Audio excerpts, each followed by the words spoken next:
düşman.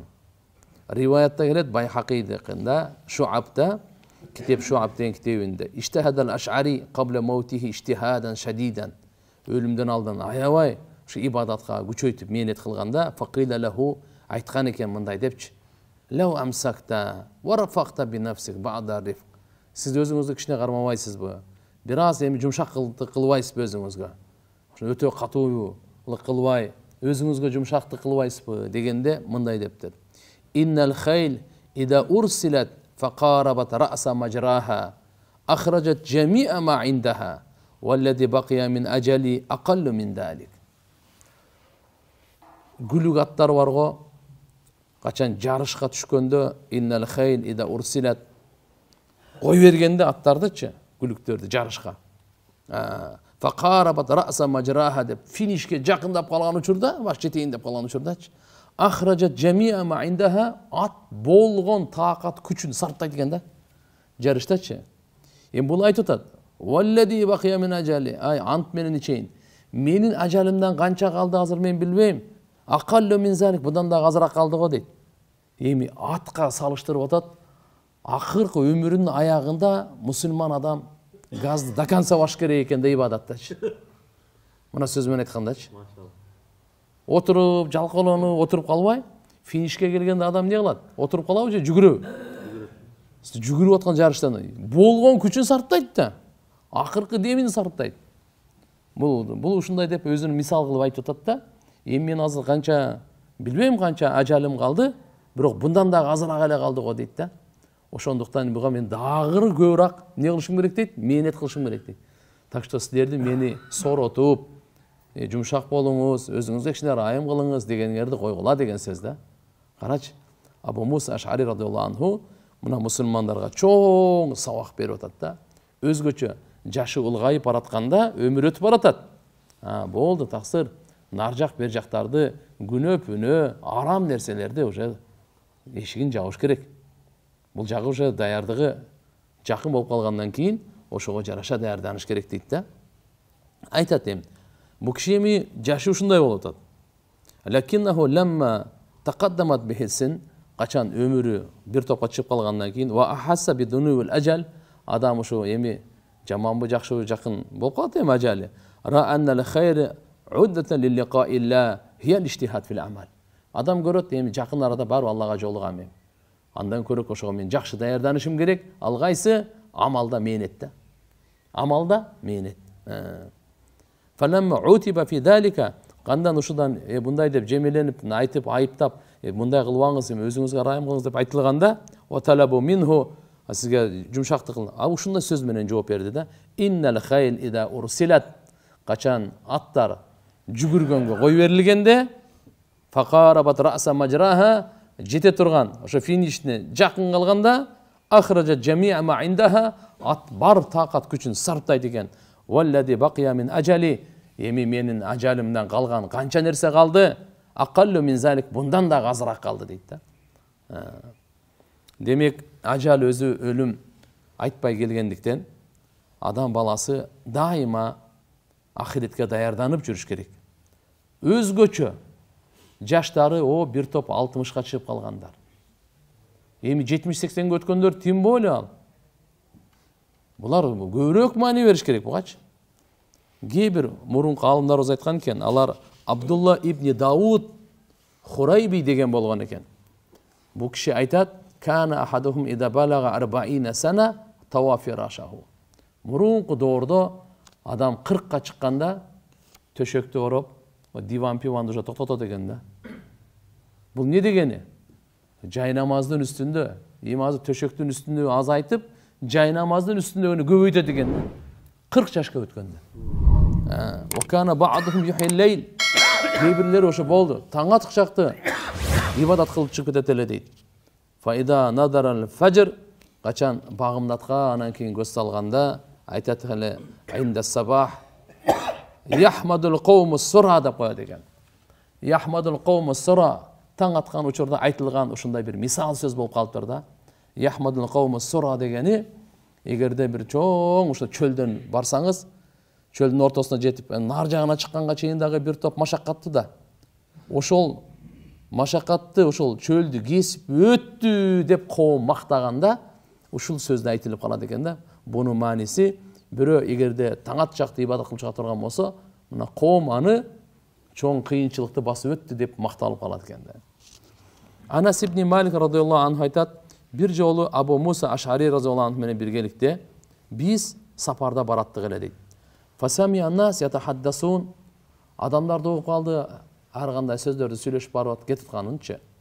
Фасамия фасахатан, укмуш сөздөрдү айтып атканын укту дейт. Анан кийин факале айтты, мали я Анас, эй Анас, мага эмне болду дейт.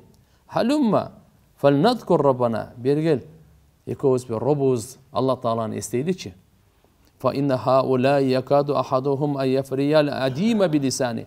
Мыналардын бирөөсү өзүнүн тилдери менен терилерин кесе турган болуп калды дейт. Ошо мындай дейт, бул сөздүн мааниси мындай: бекер сөз адамга зыян жеткирет, адамдын терисин кесип салгандай дейт. Сумма калали, кийин ана мага айтты, я Анас, ма абта биннасанил ахира ва ма табарахум анха. Эй Анас, адамдарды ахиреттен кайсы нерсе артка тартып койду?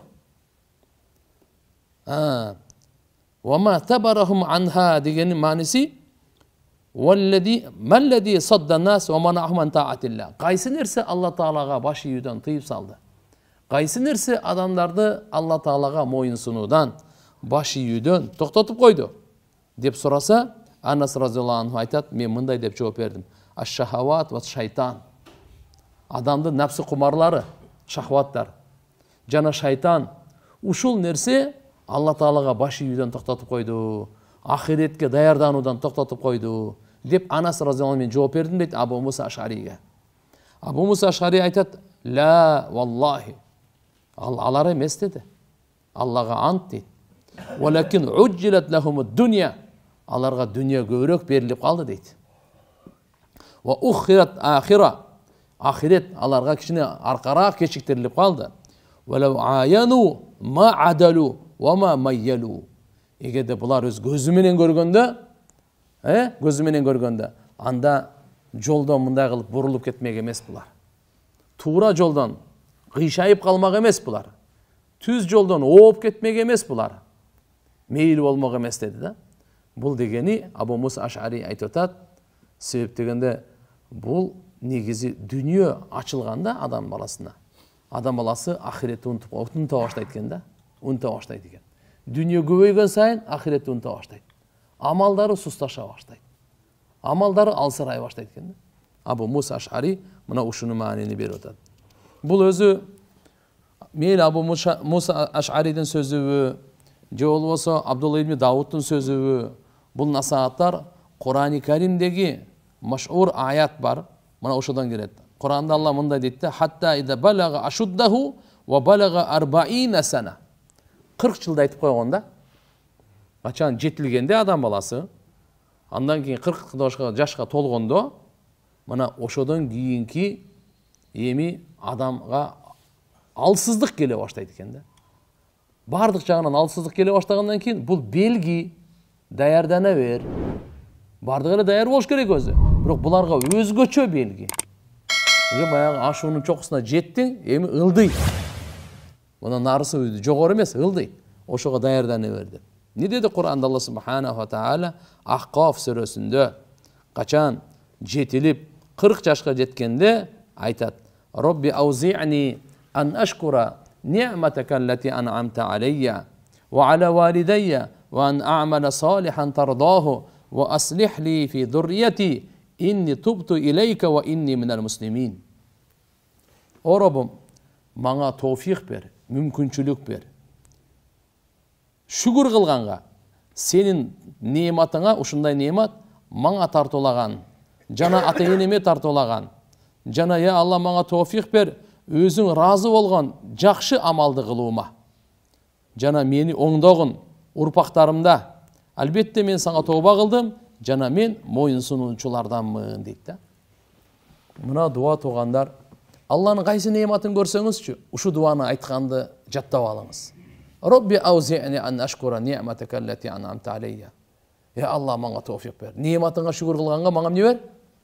Tawfiq bер, ya Allah, мүмкүнчүлүк бер, ya Allah. Мага күч кубат бер, мен сенин неmatыңа шүгүр кылайын. Ал кайсы немат экен? Ан'амта алейя ва аля валидайя. Мага жана ата-энеме берген нематыңа. Ушу нематтарга мен шүгүр кылайын. Андан кийин кайсы?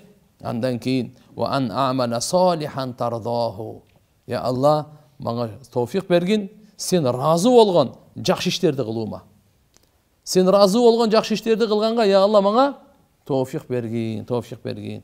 Ва аслих ли фи зуррияти. Мени оңдогун, урпагымда. Балдарымдын алдында уят болбойын, ya Allah. Кыздарымдын алдында шерменде кыла көрбө. Неберелеримдин алдында шерменде кыла көрбө, ya Allah. Bir алжып, bir нерсени сүйлөп, bir нерсе сөгүп, алдап, намаз окубай, дагы bir арам иштерди кылып, ya Allah, мени шерменде кыла көрбө. Карачы өзгөчө. Аслих ли фи зуррияти. Менин ушу зуррият урпактарымдын алдында, ошолордо, ya Allah, мени оңдогун. Мени оңдогун. Бул авир тугандар, инни тупту илейк. Мен шек күмөнсүз сага кайттым, ya Allah. Тоба кылдым, ya Allah. Бардык чоң кичине күнөөлөрдөн тоба кылдым. Ва инни минал муслимин. Мен мусулмандардамын. Мен мусулмандардамын.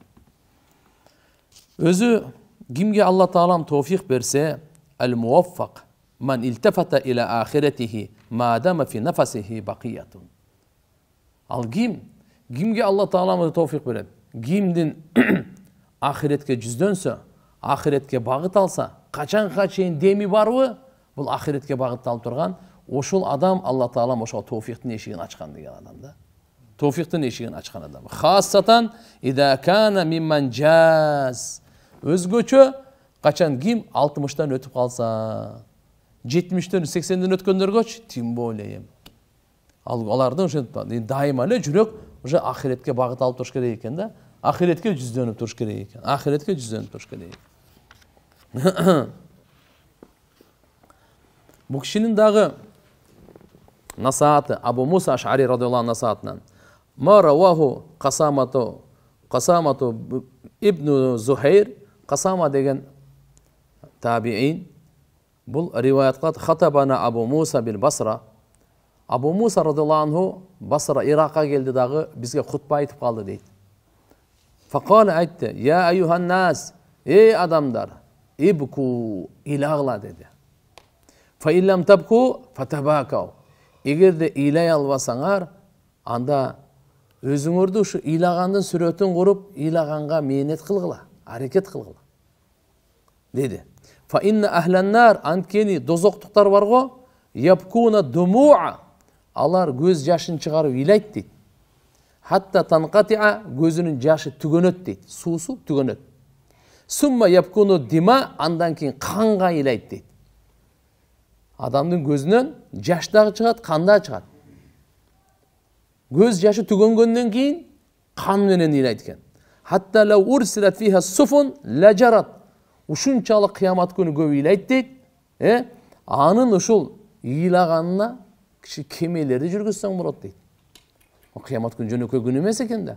Адамдын баягы коркунучунан тер чыкканы, көзүнөн жаш чыкканы канча деген. Бул киши ушунча айтып атат: "Ибку фа иллам табку фатабакау." Илагыла, аракет кылла илаганга. Себеп деген айткан, эки илаганды Алла Таала бир кылбайт. Ким бул дүйнөдө иласа, тиякта илабайт деген.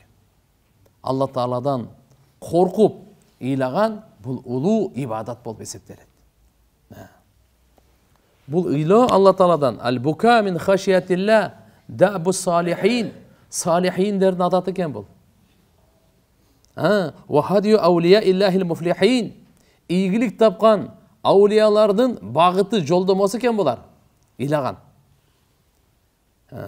Эми ким бул жерде субханалла, Кур'ани Каримде Алла субхана ва таала айтат да, Алла Тааланын сүйкүндүү бенделери кандай? Алар саждага жыгылышат, ыйлап жыгылышат дейт. Ыйлап жыгылышат дейт. Bir жерде Алла субханаху ва таала айтат: "Ва яхируна лил адқан ябкуна ва язидухум хушуа." Алар болсо саждага жыгылышат ыйлаган абалында, жана коркусу дагы көбөйөт дейт. Абдул А'ла Тайми рахимахулла айткан: "Инна ман утия минал илм ма лам юбкихи ла халиқун алла якуна утия илман янфау." Allahu akbar. Улуу сөз. Бу киши мындай дейт. Кимге илим берилсе, ал илим аны ыйлата албаса. Алланын коркусунан ыйлата албаса, анда лайыктуу дейт. Анын илими ага пайда бербеген экен. Анын ага илими пайда бербейт экен да. Мына ушул лайык дейт ага. Демек кимдин илими аны ыйлата албаса дейт. Лианналлах таала наатал улама, Алла таала аалымдарды мындай деп сыпаттаган. Инналладина утал илма мин қабли. Силерден мурдагыларга илим берилген аалымдар, ида ютла алейхим яхирруна лил адқан, качан аларга Кур'ан Каримдин тилаваты, китептери окулганда алар жыгылып ыйлайт эле дейт. Айлайт эле.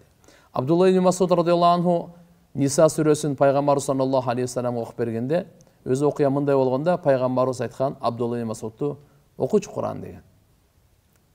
Анан Абдулла ибн Масуд айтат: "Я Расулаллах, кантип сизге окуп берем? Кур'ан сизге түшкөн, сиз окуңуз."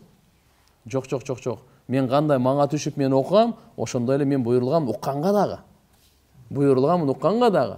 Сен окума, мен угайын дейт да. Анан Абдулла ибн Масуд радиаллаху анху Кур'анды окуду.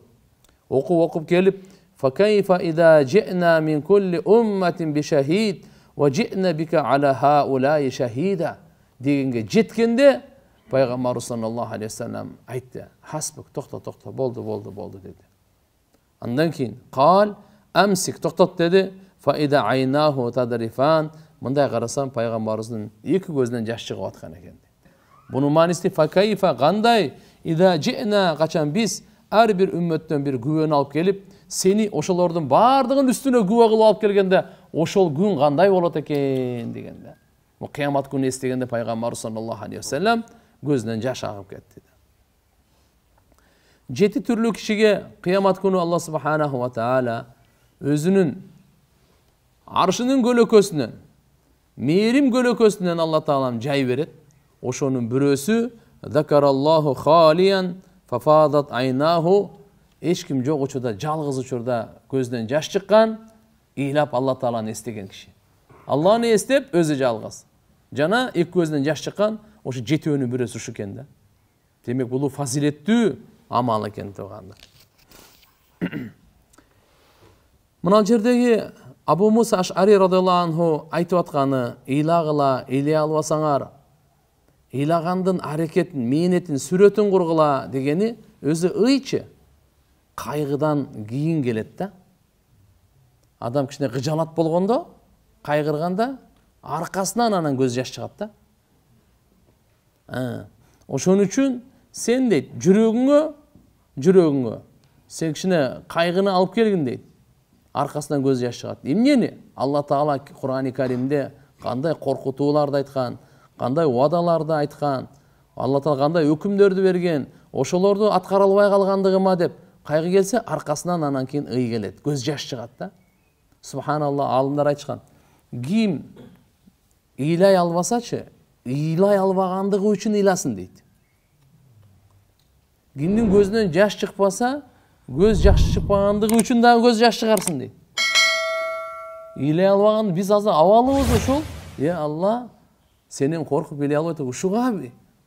Өзү ыйлашыбыз керек экен да, ыйлай албаганыбызга ыйлашыбыз керек экен да. Аллаху акбар. Ошон үчүн Алла субханаху ва таала баарыбызга товфик берсин. Рамазан ай дуа кыла турган, көздөн жаш чыгара турган, Алладан истигфар кыла турган ай. Алланын рахматынан үмүттө. Ким бул дүйнөдө Алладан коркуп, Алланын азабынан коркуп ыйласа, Алла субханаху ва таала ахиретте аны ыйлатпайт дейт. Алла ахиретте аны ыйлатпайт. Да бир осуяты: иннама ахлака ман кана каблакум хадихи динар ва дирхам ва хума мухликакум. Абу Муса Аш'ари айткан экен. Силерден мурунку коомдорда келген, аларды жок кылган нерсени айтып берейинби? Динар менен дирхам жок кылган дейт. Динар деп мурунку доордо алтындын тыйыны, акчасын айтат эле. Дирхам деп күмүштөн, алтын менен күмүш, ушу менен соода болчу эле. Азыр сом менен доллардай алтын менен күмүш. Ошолор жок кылган дейт. Ошолор жок кылган дейт. Эмнеге бул кандай? Себеп дегенде бири-бири менен дүнүйө деп урушуп, дүнүйө деп кан төгүшүп атат. Азыр деле карасаңыз ошол. Бүткүл ааламда мамлекет менен мамлекет. Эмне? Дүйнө талашы эле ал, башка эчтеке эмес ал. Мал мүлк талашы эле. Кичинекей деле бир үй бүлөдө деле карасаңыз, кошуналар деле, туугандар деле. Бул жок болуу туугандар. Эми карап көрүңүз. Мындан өткөн бактысыздык барбы? Эгерде атасы менен баласы дүйнө талашып, соттошуп атса, апасы менен кызы, бир туугандары бири-бири менен соттошуп атса, bundan дагы башка бактысыздыкты каяктан күтүп атабыз мен билбейм. Bundan башка өткөн бир бактысыздык жок өзү. Бактысыз деген аны асмандан бир нерсе түшүп, мына мен бактысызмын деп ал эмес ал. Мына биздин коомчулукта бүгүнкү күндө үйдө болуп аткан, эл арасында болуп аткан маселелер. Бир жолу Абу Убайда радıyallahu anhu Bahrayn деген мамлекеттен олжону малын алып келип калды. Ансарлар угуп калып, эртең менен багамдатка келишти. Пайгамбар саллаллаху алейхи ва салламдын мечитинде эле Пайгамбар саллаллаху алейхи ва саллам аларды көрүп, намаз окуп бүткөндөн кийин жылмайып койду. Дагынан айтты: "Адуннукум сами'тум анна Аба Убайда qadima bi shay'in min al-Bahrayn?" Мен ойлойм, силер Абу Убайдан угуп калдыңар го, а? Бахрайндан ошо бир нерсе олжонун малын алып келди дегенди. Dediler fakalu acel ya Resulallah. Tooru aytasiz, o Allah'ın elçisi dedi. Peygamberimiz aytdı: "Abshiru ve ammilu ma yasurrukum." Men kuşkavarlı bolgula, kuvanışta bolgula, jana sizlerdi kursantка turgan nersedен ümitте bolgula dedi dagı. Fa vallahi, biroq ant menen aytıp koyayım. Allah'a ant. Mal faqra akhsha alaykum, walakinni akhsha alaykum an tubsata ad-dunya alaykum kama busitat ala man kana qablakum fatanafasuha kama tanafasuha ve tuhlikakum kama ahlakatuhum dedi. Karagıla dedi, Allah'a ant aytayın. Men sizlerge jakırçılık, kembagalçılıktan korkpoymun deydi. Бирок коркомун силерге дүнүйө ачылып кеткенден дейт. Не дегени, мен силерге коркпойм, эгерде силер ушундай жакыр, кембагал болуп жашай турган болсоңор, динден, ыймандан чыгып кетесиңер деп, ал коркунуч жок ал. Мен коркунучум ушу силерге дүнүйө ачылганда, байлыгыңар көбөйүп, жердин кээ бир риваяттарда келет, жердин казыналары ачылганда, ана ошондон жарышып бири-бириңер менен, бири-бириңердин башыңарды алып атандашып, көрө албастык интрига кирип, динден чыгасыңар деп корком деген. Мына ал жагын айткан. Айтып атат, коркунучтун валакин ахша алейкум, мен силерге коркконум эмне десе, антубсата дуnya алейкум, силерге дүнүйө ачылган. Кенен кылып, кама буситат ала ман кана кабалакум. Силерден мурдагыларга да ошондой ачылып, алар бири-бири менен жарышып, дүнүйөнү куушуп, кийин соң жок болушкан, силер да куушуп, силерди да дүнүйө жок кылып койбосун деп, ушудан коркомун деген да. Ушудан коркомун деген. Тугандар, мынакей Абу Муса Аш'ари радıyallahu anhu ушундай улуу сахаба, дагы бир-эки эмелерин айтып кетейин, окуяларын. Сахih Бухариде, Сахih Муслимде экөөндө тең келет. Абу Муса Аш'ари айтат, бир жолу Пайгамбар саллаллаху алейхи ва саллям менен бир газатта чогуу бараттык эле дейт. Биз 6 болчук дейт. Бир төөгө кезек-кезек менен отурат элек. Бир төөгө 6 киши. Кийин эми калган эки отуруп, экиден алмашат да. Күн ысык, таштак жер. Ал кезде бут кийимде эле болгон эмес. Анан буттун тырмактары кайрылып түшүп, буту колубуздан кан агып кетти дейт. Ошол жерде анан чүпүрөк менен байлап койдук дейт буттарыбыздын, тырмактардын ордунчу. Ошол газаттын аты чүпүрөк газаты деп аталып калган. Зата рика деп коет. Газваты Зата рика. Кезек-кезек менен отуруп, канча чоң курбанчылыктан. Мына азагаты биз бут кийим менен жүрөбүз. Кичине бир азмаз бир кыпын кирип кетсе чыңырабыз. Туурабы? Мыналар канча Алла Тааланын дининде ушундай кылып жүрүшкөн. Кийин ошол анан бул кыйынчылык өтүп кетти да. Өтүп кеткенден кийин анан Абу Муса Аш'ари ушуну айтып алып кайра кыжалат болуп калат эле. Кыжалат болгон ушул ушул курбанчылыгыбызды айтпай эле койсок болмок эле. Эмне үчүн айтып бердик деп ушуга өкүнүп калат эле. Амалым ушу жайылып кеткенинен деп мына кыжалат болот. Мынандай адам эле болар. Биз болсо кичине бир 10 кишиге ифтар берсек, өмүр бою айтабыз. Туурабы? Бир 2-3 күндө тарай, 3-4 күндө тарай окусак, Ya, bir 10 kişi айтмайынча эс албайбыз го дейм. Рахаттанбайбыз го дейм менен. Ya, кылгандын бардыгын айтышыбыз керек да. О, мен деп мактанышыбыз керек да. Булар болсо адамдар ушундай доордо эле кылган жакшылыгын жашырышат эле.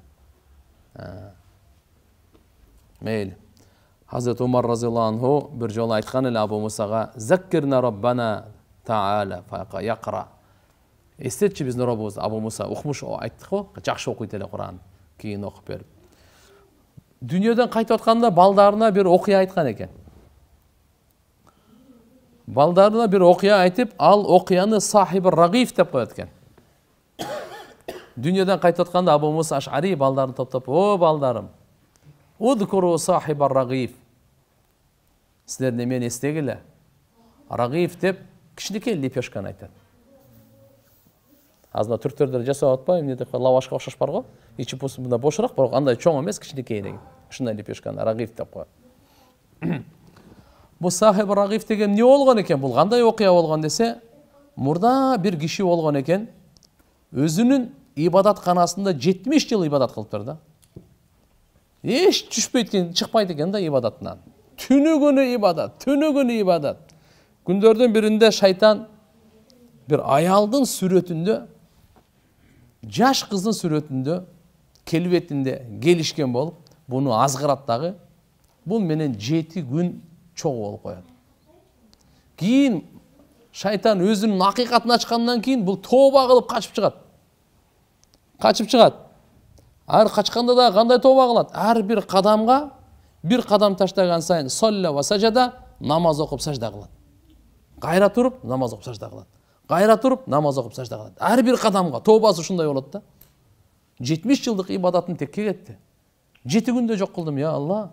Мен тообамды кабыл кыл деп. Ар бир кадамга намаз окуйт, сажда кылат, ар бир кадам. Ушинтип барып, бир жай бар экен. Адамдар тургандай, алачыкка окшош. Ал жерде 12 мискин турчу экен да. 12 мискин дегени 12 кембагал ошол жерде эптеп жанын багат экен. Аларга болсо ошол мурда рахиб деп коет. Мына христиан дининдеги монахтар, ибадат кылгандар күн сайын 12 нан алып келет экен буга. 12 экен да буларчы. Бирден берип коет экен, болду, кетет. Бирден берип коет садака. Булар ушу бир күндө бир эле ошо нанды, лепешканы жеп жашайт экен да. Ошо менен жашоосу. Бул ошонун арасына түшүп калып 13-чү болуп калып атат да. Анан курсак ачкан, эчтеке жок, кыйналган, барып ошолордун арасында жатып калат. Баягы келет, адатынча келип туруп 12 нан көтөрүп келет. Ар бирине бирден бери тактат. Бул ортосунда туруп калат, түндө келген, эч ким билбейт. Бардыгы алып эле бирөөгө жетпей калат.